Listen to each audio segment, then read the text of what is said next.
ำจากสาวงามโสภาจากลาแล้วใจไหวหวั่นบ่ได้ลาลับคงได้กลับมาอีกจากวันถ้ากลับไปถึงเวียงจันทร์2-3 วันจะจดหมายมาจำจากเมืองหลวงพระบางห่างไกลถึงจากใจนั้นอะไร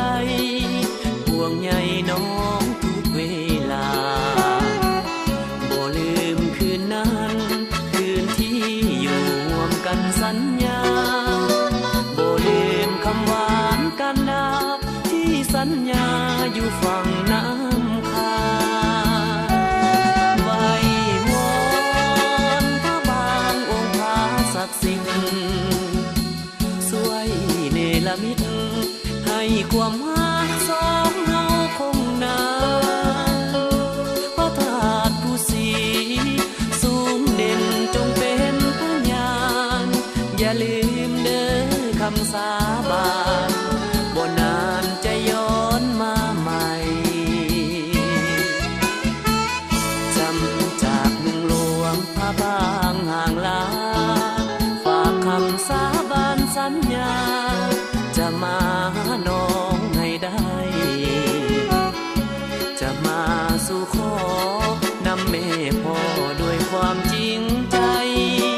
จงรอความรักจากอ้ายขอฝังใจ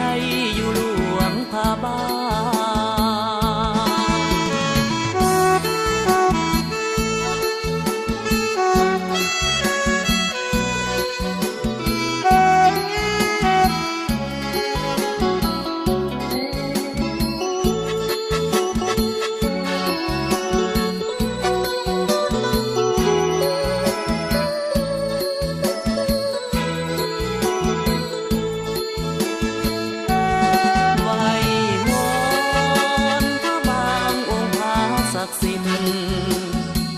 ช่วยเนรมิต